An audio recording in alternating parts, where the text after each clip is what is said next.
What's up, book nerds?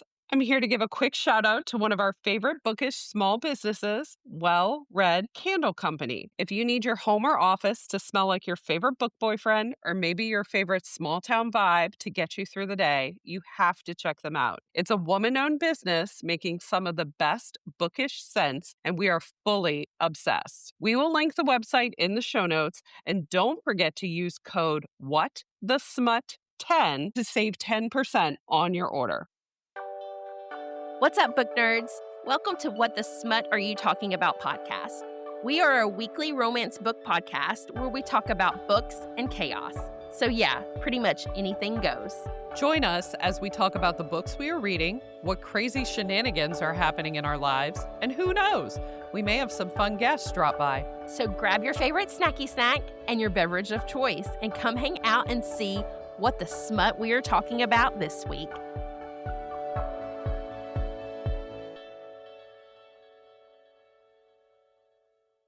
Oh, hello. How are you, Mary? I'm good, Courtney. How you doing? I am wonderful. It's a pretty day outside. Yes, finally.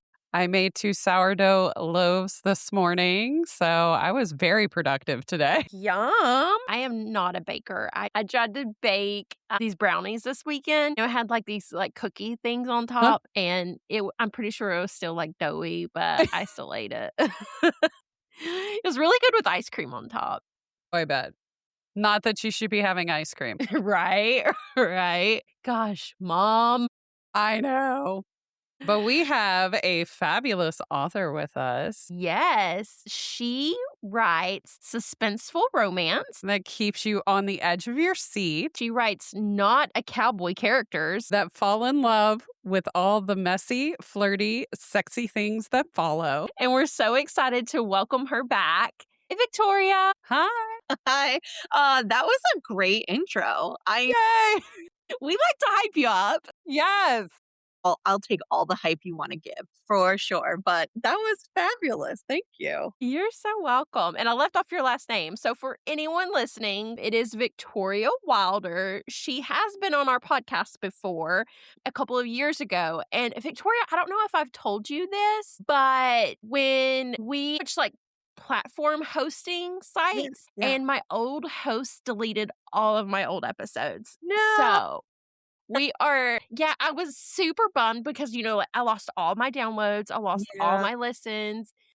But now you But get the we're fresh getting start. to start from scratch. Yeah. And, I brought Mary on this year. So we're slowly re-releasing all of our older episodes. Love And that. yours is actually re-releasing this week on Thursday. So you'll probably get a tag or two from me this week. Oh, that's great. So we're super excited. I was like, we have to get Victoria's episode back out. Well, then, Yes. congrats on the release of the entire podcast. I think that's a very big deal. Wonderful. Yes, Thank yeah. you. It's been fun. I've had unhinged chaos galore this season. We can't believe we're almost at the end of season 1. The time has flown by. It's been crazy. I love But that. I know Courtney and I both got to meet you and chat with you last year at a meet and greet cute. And then I also met you up in Connecticut at Kiss and tail. Kiss and Tail. They're fictionally yours events now, but yes, Kiss and Tail. Because I was like, will you sign my point shoe? So Yeah. I love signing that point shoe. I did point ballet for a handful of years when I could. Like in my late teens. I paid for class for the summer. So I will be I love that. I will be having classes on Monday nights for the summer. So I'm really excited. It's been a while. I do a lot at home, but it's been a while since I've been back in the classroom. So The best thing I ever did was dance. It was like, I mean, aside from it just being so much fun when I was younger, I think it just also, as you're growing, it just sculpts your legs in a totally different way. Like I thank my calf muscles daily. Dance class, like an insane dance class. I mean, they don't look as great as they did when I was then, but no, and the foundation's there. posture and your posture. Like I remember when my mother-in-law met me for the first time, she's like, "You sit so straight." She's like, your posture is incredible. And I'm like, yeah, well, 20 some odd years of dance will do that to you when you have dance teachers who are like, For sure. Yeah, no, I lost that in the years, but I love it anyway. I got lucky enough last year at the Knoxville event. They put me like right across from you, and Yes. you stayed so busy, but I like I would know. occasionally like make faces just on the off chance you would look up. I I don't know that I looked up much that event. It was such a good show. I'm going back again this year. Me too. Yay. They put on an event and, like, every single person was just I mean, I have not had any negative experiences, so there's really nothing awful to compare it to, but, everybody's just charming and in a they wanna talk books and take pictures, and Hmm. it's like gravy the whole day. It was a fabulous event. And I remember when I was helping Kristen clean up and you finally were done, I was like, will you sign my point shoe for Yes, this one? totally. Oh, And I'm totally like signed all running the things. because Yes. I think you and one other author were there even after like Kristen and her wife Yeah. and I went and ate dinner and then came and Yeah, packed we up. were there a while, but, Yeah. people are there to Goodness. get signatures and to say Yes. hi, and I don't know, if people don't mind waiting around, neither do I. I wanna sign and meet everybody who wants to meet me. I mean, how cool of a situation is that, you know? Yeah. Yeah. They did a fabulous job at that event. I've been to a lot of signings, and that one and the Kiss and Tell are definitely in my top For sure. list of signings that I would attend, Yeah. hands down, sight unseen of who the authors are. I would just go to their events strictly because they do a fabulous job. Totally. I think there's also like a benefit to I think there's benefits to the larger events too, right? It's more access, Mhm. more authors, Right. but there's just something different about events where you're not so overwhelmed by so many authors, and that also means probably the tickets aren't insane either. So Yeah. you're not like wading through crowds of like 500 plus people, you're talking Yeah, like a 300 and Polycon was culture shock last year. yeah. I mean, but at least going to a Polycon, you're going to a Polycon, Yeah. you're in. Yeah. You know My it's God, going to though, be insane. what I would pay to spend time with J.R. Ward, like, in her panels. I mean, Like, there I is live for those it, right? videos.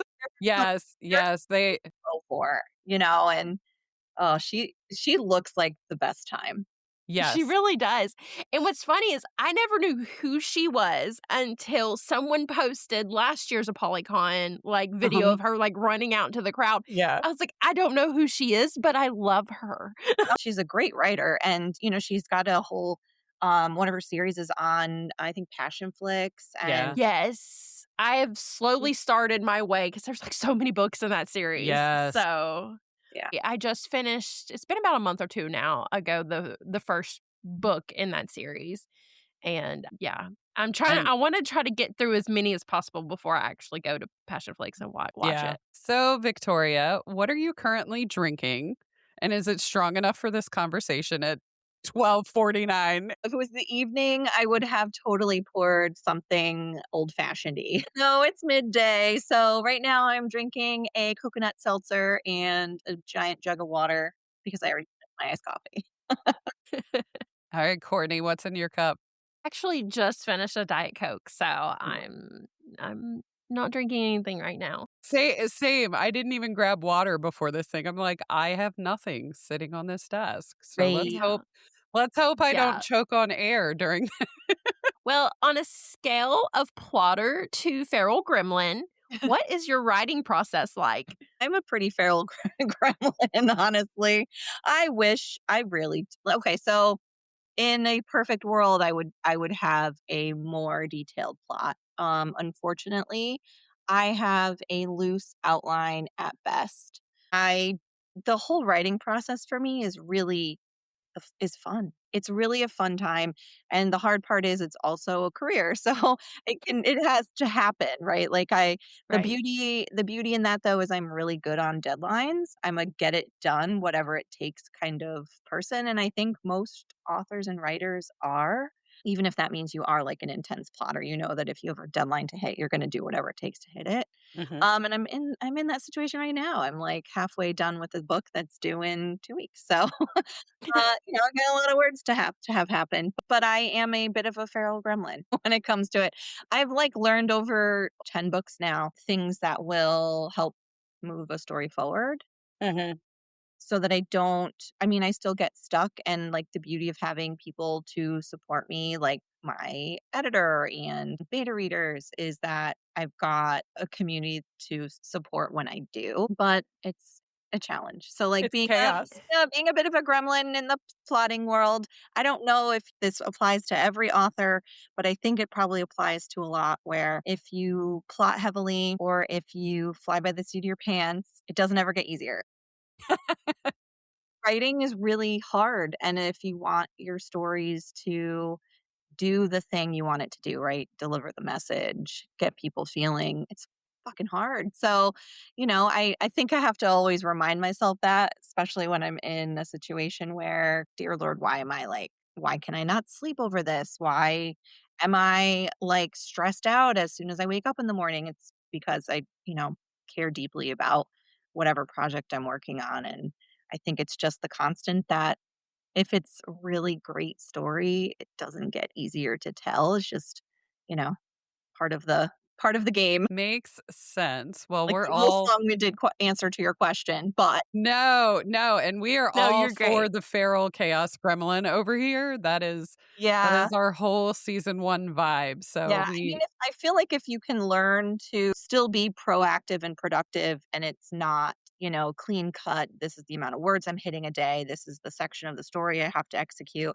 I think that's still okay. I think I have to keep telling myself that it's okay and that my process is okay. That's like the kicker, just being okay with the fact that mine is not always neat and tidy.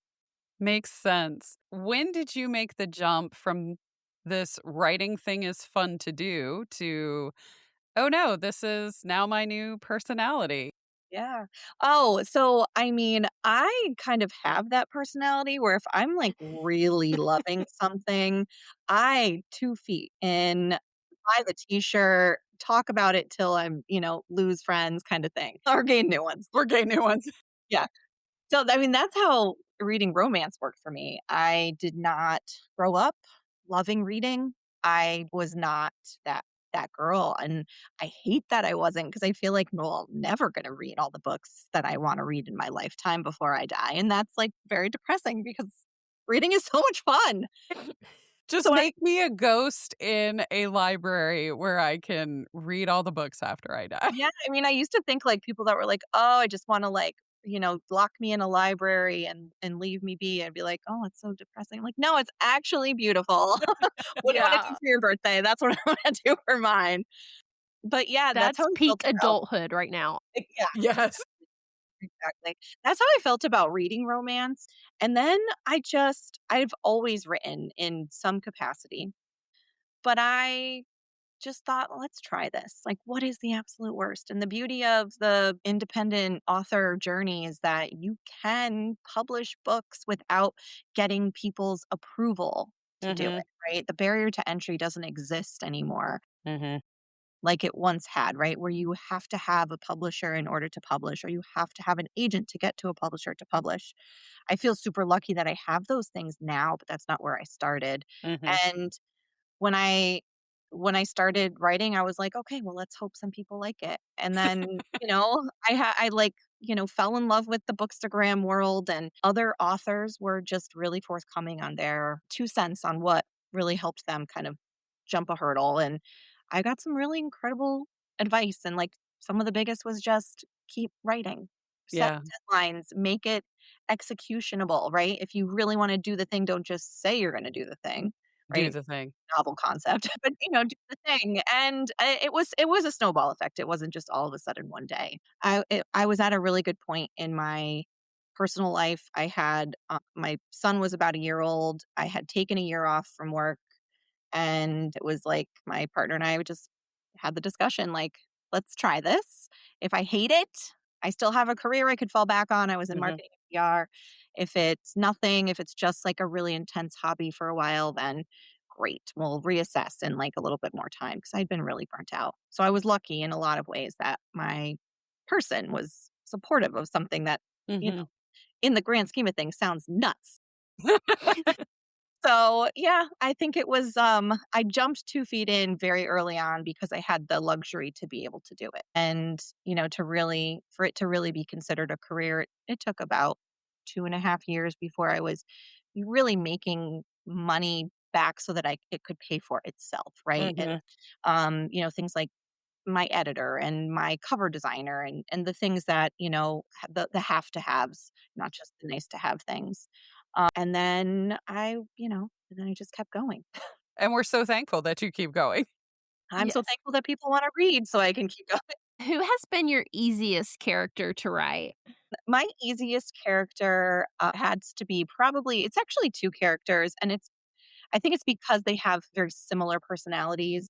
The first one is her name is G. She is from Hide and Peak, which is the Mhm. second book of my first series, and then Hadley Finch, who is the last FMC most people have Yes. met in Bourbon and Proof. And both characters just have this way about them where they care deeply about the people in their small circle, but they just don't have a filter and poke and prod the people that they want without consequence.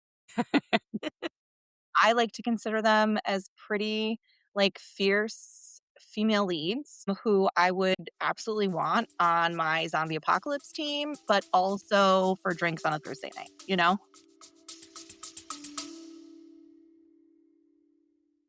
Okay, book nerds, a quick interruption for something that you might find useful. If your TBR is unhinged as mine and you need a way to consume more books without quitting your day job, Audible will be your best friend. You can grab a free 30-day trial using the link in our show notes, which means you can listen to all the romance, fantasy, and morally gray men to your heart's desire. Perfect for your commute, your hot girl walk, or when you're pretending to be productive, but you're actually just listening to smut. And yes, audiobooks absolutely count as reading. I will die on that hill. So grab your free trial with our link in the show notes and you can thank me later. Yeah, me and Mary were actually just talking about your first series. I like want to go back and binge read like all of them. I haven't been in that world in so long, and, like, I dabbled a little bit back there in the Bourbon Boys series where, like, some people, like, pop up randomly here and there, but I had a I don't know, that first series just, I think because it was the first just has, like, a special place in my heart, but yeah, I found my footing in Strutt's Peak in Colorado with that family. So, have you had a character completely hijack your story? I mean, I feel like it's a similar answer. So there is one character that I knew was going to have a pretty consistent role in the entire series, but I just didn't realize how much when I first started writing him. And that was Grizz Fox Yeah. from Bourbon Boys. Yes. I had to really dial back how much Grizz was in each book because he just kind of like kept popping in. Love him. I I love know, him so same. much.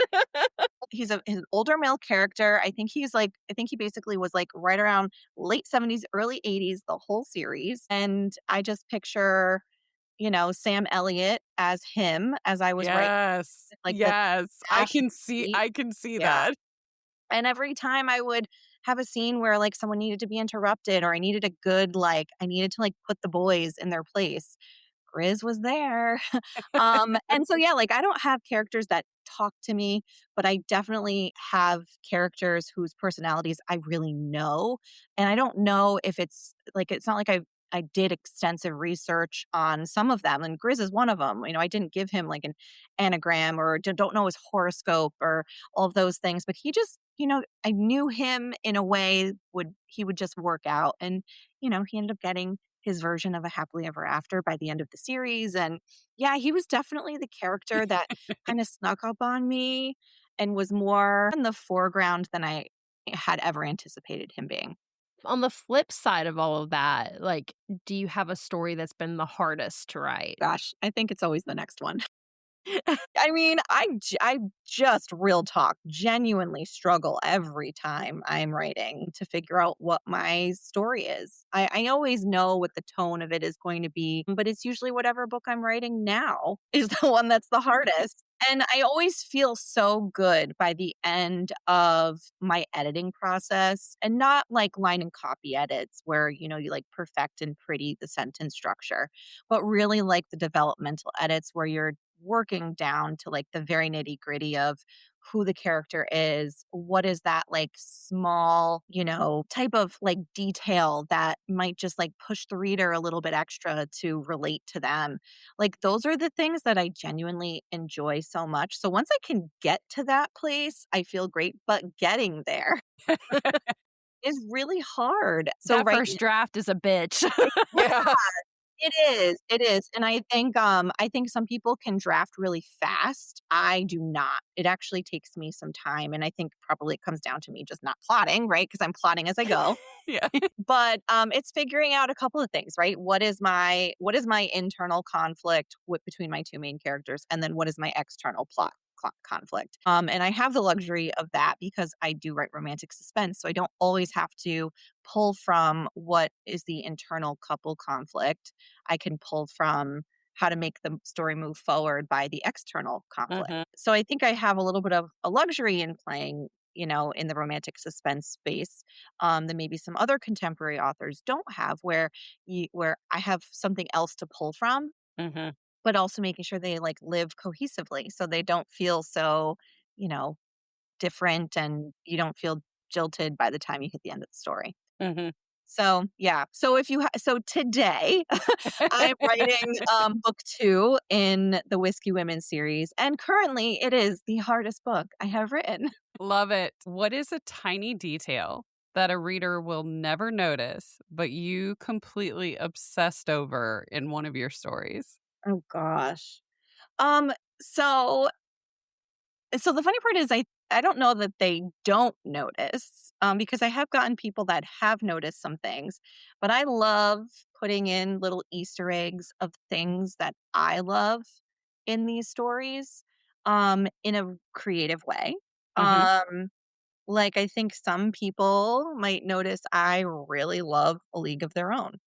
It's one of my fave movies.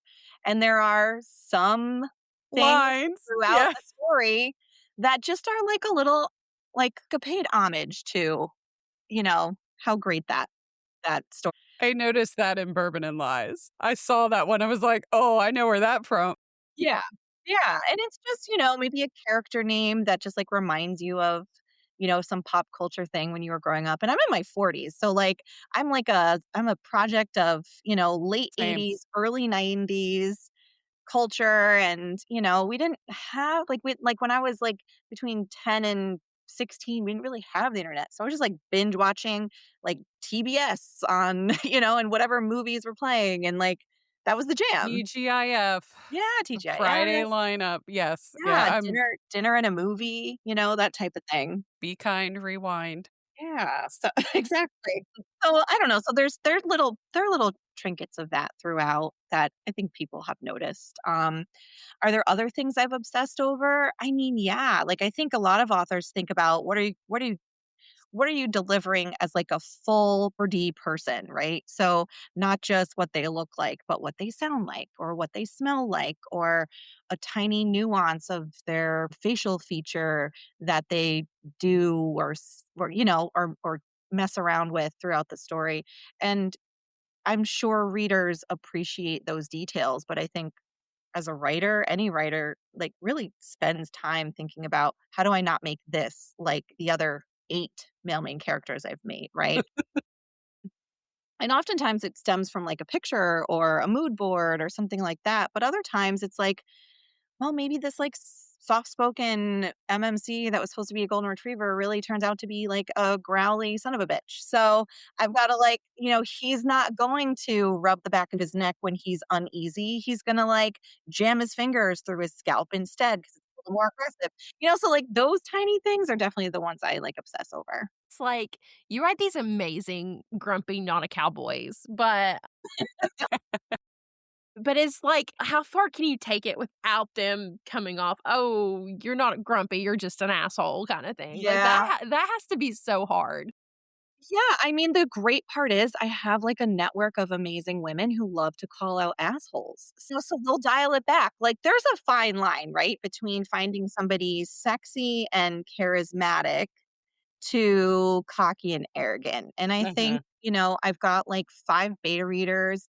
I have, 2 editors and a master of a PA that will just be like, "No, he sounds like a real piece of shit. I don't like him." And like that's, you're like, "You know what? You're right." I'm like trying to make this person something that, you know, maybe real like someone real would respond to. I really want my characters to have conflict and to grow throughout the story, right? That's what makes them interesting. Mhm. I still want you to like them. Like, I still want you Yeah. to root for them, even if it's like a little hard at first, you know? And it's really hard to do if you write a real piece of shit. So it's a Definitely. balance. Goodness. So, what has been the craziest thing you've had to Google, for research? Oh, okay. Well, I mean, I've Googled a lot of interesting things where I'm like, I am on some lists. I mean, the last one that I was like how to dispose of a body without leaving any bones or teeth behind. Pig farm. Yeah. So things of like, questions related in or around that scheme. Fun. Yeah. Acid. Really good Yes. acid. Yes. Says the cop's wife. Yeah. So I mean, like it's really hard to write morally gray characters without having to research the morally gray things you're making them do. And Googling is a good start. I also have, you chat with police detectives who are willing to answer. The most amazing part about the Bookstagram universe is I found some incredible ARC team members who have really interesting jobs, where you can like tap resources a little bit. But yeah, I've Googled some things. That's for sure. We love it. We love it. While you are writing, what is your favorite snack of choice if you have one? It really depends on the mood. I tend to like lean towards sweet things, but it's either going to be like I don't know. It's going to be like Pop Secret home style popcorn, or my like latest obsession are those Drizzlicious birthday cake chip things. I can eat a lot of those. I haven't That heard of sounds those. delicious. That Yeah, sounds delicious. they're actually smart snackers. Like you get them in mini Oh, packs, and it's like you know it doesn't destroy your somewhat healthy food day. unless you decide to eat more than one mini pack. Right. I mean, it just depends on the mood, right? Yes. We love our listeners to learn more about your books. And we're going to start. I know it's your second series that you wrote, but the Bourbon Boys series Hmm. has 3 books in it. Yep. And readers can expect all the romantic suspense. Bourbon and Lies has a hidden identity, strangers to lovers, and a found family. And I finished that book in a day. I Yeah. actually started it on It's easy to Sunday do. and finished it maybe Monday morning, really early in the morning, because insomnia is another thing. Honestly, that you just powered. Like, I think it was Monday morning that I finished it. I devoured it. I completely and totally consumed it, became my identity, just fell in love with it. So, listeners, be sure to check out. And I have to read book 2 and 3 now, obviously, Well, just because wait because I Atticus is the oh, one yeah. that I'm pining for. Daddy Ink delivers. But yeah, And I it has Bourbon and Secrets is book 2, and that is a single dad, Lincoln. It's that brother, Hate to Love and Secrets and Blackmail. And yeah, then and she's a Atticus, she's a burlesque dancer too. she Yes, is. that's the most fun and It private investigator. Good time. and then Bourbon and Proof has Best Friend's Brother, Slow Burn, and my favorite trope, which is why I'm pining over it and Courtney knows, Marriage of Convenience. Yes. Let's go. Like, let's go. I am here for those forced proximity, second Mm, chance, me marriage of too. convenience. I will gobble them up. These Foxmen, like Mary, I'm so Oh. jealous that you're getting to read them for the first time. Because as you're going through the series, it's like each book becomes your new identity, right? Like the second book is just as good, if not more, than the first. And then by the time you get to the third, you're like, well, I'm identifying as the whole series now because I know. I I'm gonna love them open a so distillery much. now. I'm gonna make bourbon. Yes, you are capable. Like, oh my It gosh, is I so know. amazing. And Um, then Completely. thank you. re-releasing, our old interview with you. At one point, like I was literally in tears because like you were talking about how you were still writing Bourbon and Secrets by the time. That's Like probably right. I was tortured over Bourbon and Secrets. just hearing your passion about writing this and how you were like wishing that it was going to be like your breakout series. And I'm like, just look how far she's came. I know. And I now you can buy know. it in like Target and Walmart. Yes, you can. I was yeah, the Bourbon Boys series did a lot of good things for me, and it just I don't know, I love that series. It was so good to write. It felt really good to write, and I don't know, a lot of those stories, there's a lot of me in them. As I was writing them, I knew I just wanted to push myself, right? And I think that's just become the standard. If I can write the next book just a little bit better than the last one, then I'm doing my job, right? I'm not just getting settled in this author universe. I'm Mhm. pushing myself, and hopefully that comes through with each book I put out, you know? I think it does. You're for sure killing it. I'm listening to Rumors and Whiskey right now, and Yay. again, it's become my personality, and that color scheme, I love oh it. my god, I'm obsessed. It is gorgeous. Thank you. I can't wait. I can't wait for more people to read it. Courtney is telling our listeners is the Whiskey Women series, and book one is Rumors and Whiskey, and it releases June 16th. Has all of the romantic suspense, small town, found family, hidden identity, witness protection, and Courtney's favorite that she found in there, podcasting. Yes. I am a huge fan of any type of like true crime podcasting. And so when that came across my ears, I was like, oh, yay. She Yeah. texted me. Let me tell you, she texted me. She Yeah. sent me a picture that she got the ALC for it. And then as she was listening, I get a text message. She has podcasting. Yep. Yeah, one of the sisters has a true crime and whiskey tasting podcast. She like merges the Fun. two of them. So yeah, that sister story is not the first one, but yeah, you get little snippets of that podcast throughout the first book. It's really fun. Oh, I'm so excited to see what you do with this series because Yay. I I'm mean, about yeah, where are you? 70% in and it's like Okay. a complete vibe. Okay. All right. I love it. Yeah, so Mary, you haven't read Bourbon and Proof yet, but once you get there, you will meet the male main character that's For going to be in rumors Rumors and and whiskey. Whiskey. Yeah. Awesome. Um, so he is a very interesting guy, as a jeweler by day and a crime scene cleaner by night. I love that. I love Yes. that. I am here for that, definitely. Yeah. And I have to take a plane trip right around the time Rumors and Whiskey releases. So I will Oh, have perfect. that downloaded so I can read on the flight. Yeah. Perfection. That's like the best. I actually get a ton of reading done when I'm doing any kind of traveling because what else are you going to do? You know? Yes. Right? You don't have Yes. kids to to bother you? Your first series, which I know we've been gushing over and we've gone around about, but your very first series was the Riggs romance series.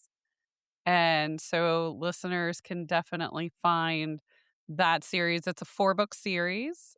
And then you also have a novella, I do, yes. This, like, baby little novella. Like a I practical magic meets the holidays kind of vibe.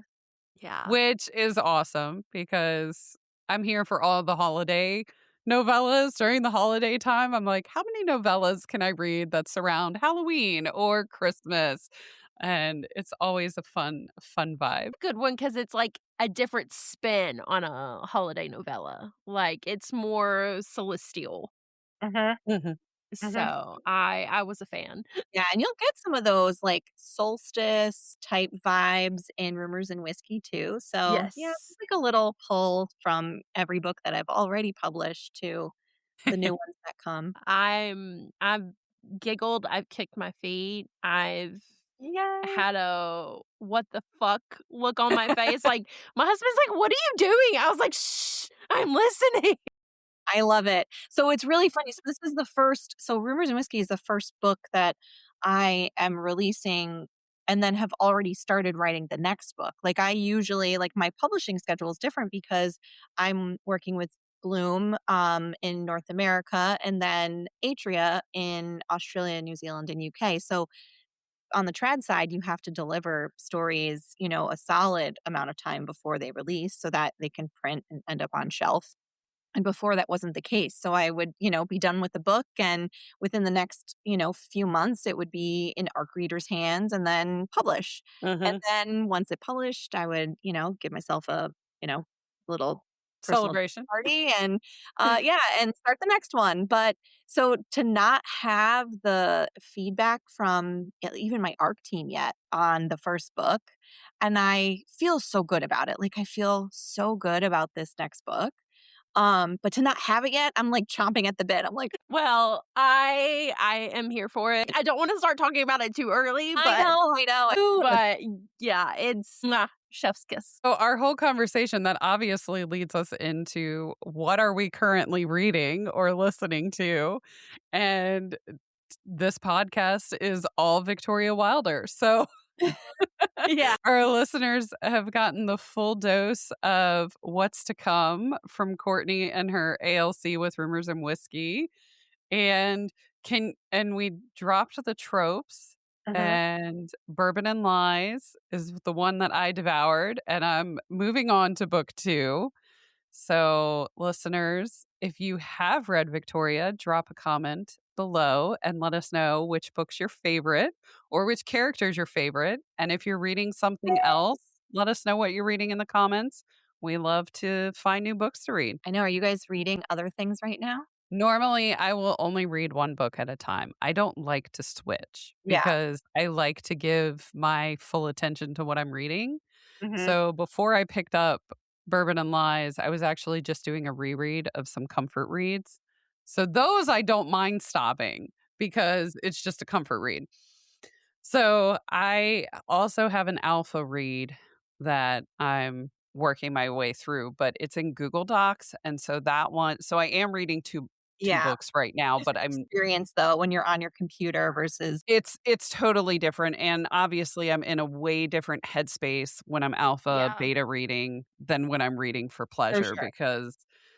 but that one, my alpha read is a mafia Oh, nice. romance, and Oh, oh so my you're, like, gosh, in a bit. I'm devouring it. Oh, I I love mean, that. even though I'm alpha reading it, I'm like, it's still so good. Yeah. That's awesome.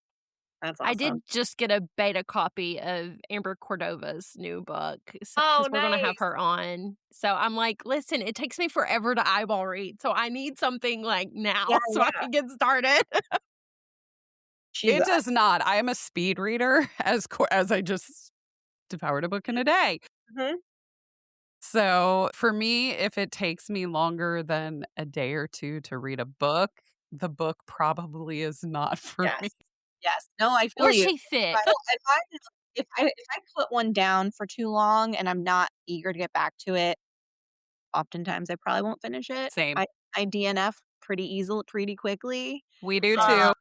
but I just finished The Poisoned Daughter, by Sheila Masterson, Mhm. and it was so good. I was planning just to, like, dabble a little bit because 'cause I'm also on deadline, so I need to, like, spend my time there, but it's nice to just I don't know, it's really nice to just unwind for, even, like, an hour before bed, Mhm. if I keep my eyes open, and I just ate it up. It was so good, so good. But I love romantasy, so Mhm. it's nice to get something a little bit different when you're writing contemporary. So Courtney, what are you watching? So, I'm pretty much like caught up with everything besides Rhode Island. I have not had time to like dedicate to like Mhm. sit and watch it. But I'm hoping I'll be starting processing my commission soon. So that's something I can like listen to as I'm processing. So Mhm. I'm hoping to get caught up on that.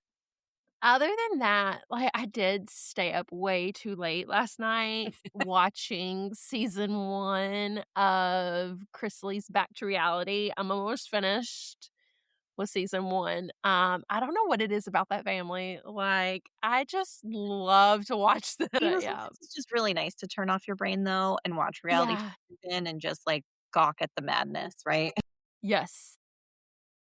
And phew, Definitely. you never know what's gonna come out of Todd's mouth, Mhm. so, Mhm. yeah, it's a treat. What about you, Mary? What you watching? I am making my way through America's Next Top Model documentary on Netflix. Okay.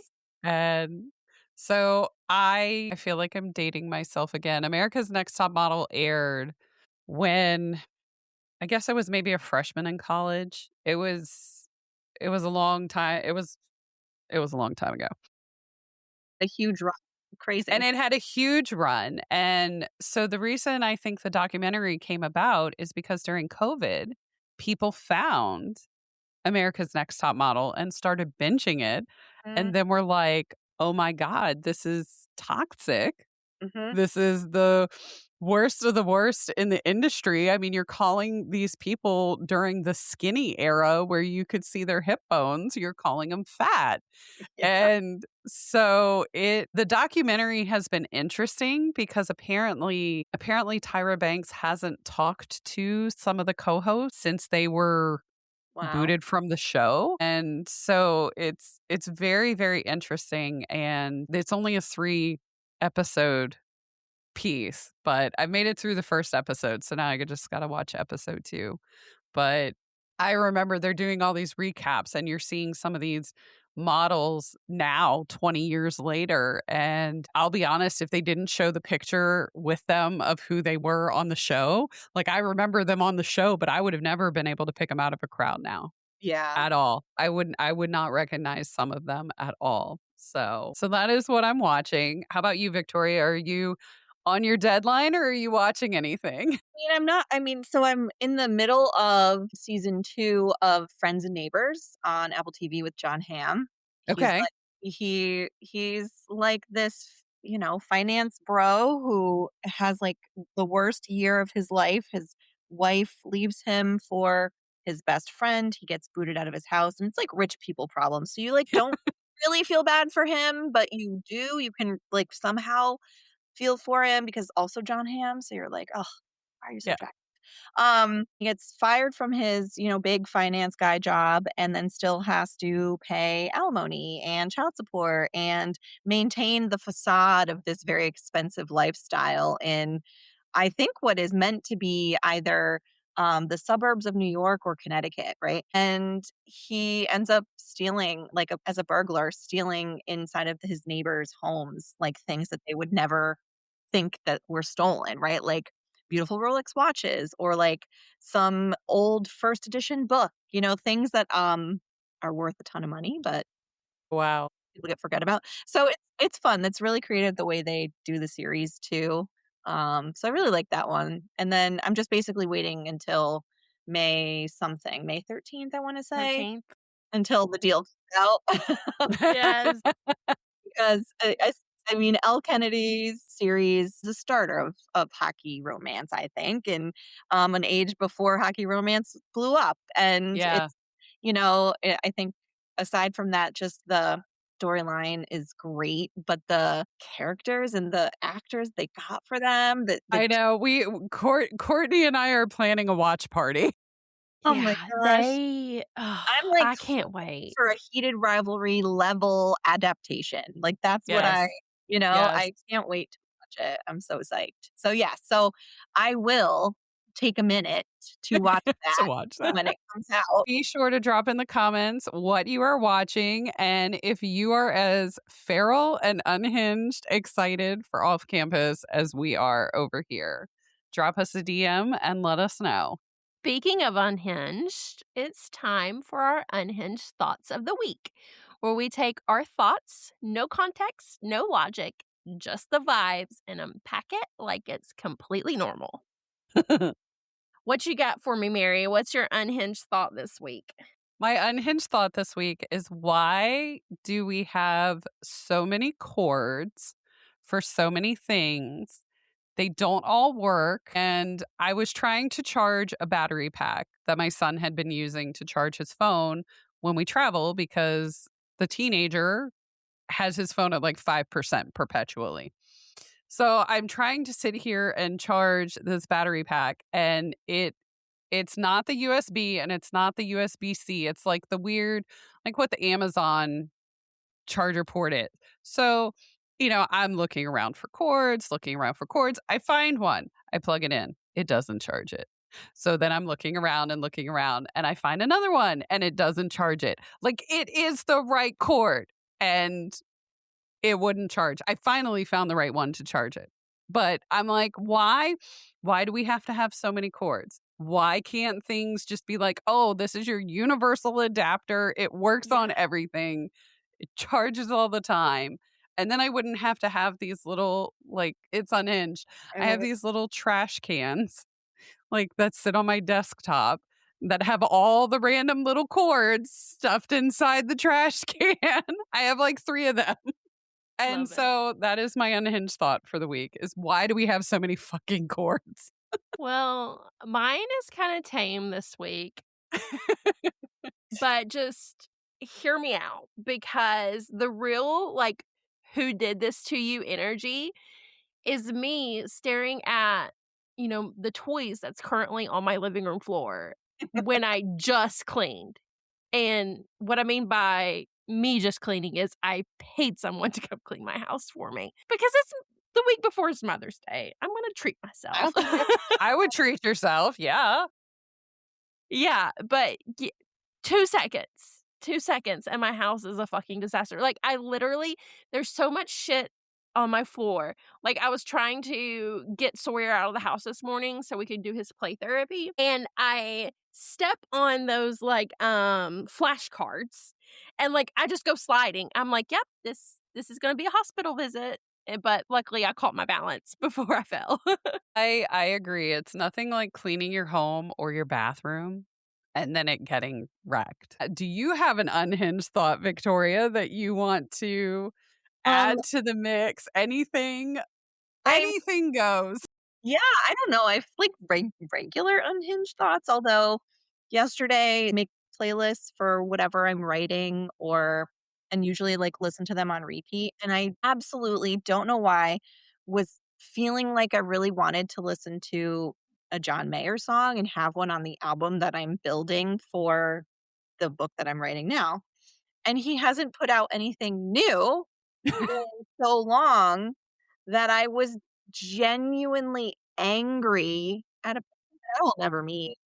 Genuinely angry that he has not dropped a new album. I am a very big John Mayer fan, and I don't Mhm. know what that says about me, but I don't care. I find all of his lyrics, like, prolific and his guitar playing skills, masterful. So, there's just like that. So, I was genuinely angry yesterday and, like, shouted at my Spotify and was like, "Where why?" I was looking for, like, a good cover maybe. So there will be no John Mayer on this playlist. And I don't know why. It makes no sense why I would even want him on there. I think it was just the vibe, and there's just certain songs of his that I felt like, oh, this would I need something like this, but not this. Mhm. It was not rational. Well, listeners, feel free to submit your unhinged thoughts to us, and who knows, we might read them on the air. Well, what is up next for you? Do you have any events? I know you're on deadline right now. Yeah. So all of the things. Yeah, I need to deliver book, my editor Bloom soon. And then I actually have a lot of travel planned. I've got Rumors and Whiskey releases on June 16th, but that weekend right before, I'll be in Austin for City Flame signing event down there. And then the week of release, I am doing a book tour. I will be in 5 cities across the US. I have some really fabulous conversation partners to, build the hype and excitement for Rumors and Whiskey. So June is coming really soon and It it is is. packed with stuff for me. I was so hoping there would have been one close to the East Coast. Only one somewhat close is in Barnes& and Noble in New York. So not Mhm. not drivable to where you are. Yeah, and then July I will be in Tennessee for a while. I'm going to be in Nashville for Smutmas and the Smokies. One We're there too. We're there. amazing. All right. And then the following weekend I'll be at Meet and Greet Mean Q Greek you. in Knoxville. So yeah. Yes. And then right in the Yay. middle of that week, because it's like one weekend and then the following weekend, right in the middle, is my birthday. So I won't be at Meet and Greet Keep this year. I'm definitely having serious FOMO because, like, my kids are so small. Like, I can't leave them that much. yeah. And And it's those like are back-to-back weekends. Yeah. back Yeah. to back. It's also my husband's birthday weekend, Yeah. and I'm already committed with Jess to do Smutmas first. So I was Yeah. like, oh. But I've already filled out all the forms for 2027. I was like, Mary, I've got to be here in some sort of way. Totally. Totally. Yeah, Smutmas, I'm excited for it. I'm excited. I know. It's going to be a lot of fun. Yes. Yeah, we'll have to come say hi. I need to buy a paperback of Rumors and Whiskey because I need it on my shelf. Yeah, my plan is to whatever bookstore is on site is to sell through the bookstore and then obviously I'll sign, but I'm trying to have special event editions of Rumors and Whiskey Nice. for those 2 Tennessee events only. So hopefully all the stars will align between now and then so I can have them in my possession. But yeah, that's the hope. Well, fingers crossed. Because that's Sorry. I will be buying 2. Well, you have a fun summer, it sounds like. Yes. So So busy, busy, exciting. busy. Busy and I'll take it, nothing is set in stone. So I'll take the busy and the good and we'll just, Roll with it. going. Yes. Well, before you leave us, please tell our listeners where they can find you at. You can find me just about anywhere. I am mostly on Instagram. It's author Victoria Wilder on pretty much all the social platforms. And then you can find my books, especially the Bourbon Boys, in a lot of new places like Amazon, Target, Walmart, and lots of spots internationally too now. So yeah, just look for me Awesome. there. We are so excited and we can't wait for Rumors and Whiskey to come Yay. out. I know Courtney's teasing all of us and I know it'll be worth the wait though, I promise. Yes. Oh, It might be my favorite book so far. yeah. I have a special place in my heart for Ace. I don't know if anything can top Aces, Totally hear but it's real close. I can't wait to read I'm gonna blow up your phone at Courtney when I read Aces, but I I just can't wait. hope you know. I hope you love him. Oh, I'm sure I will.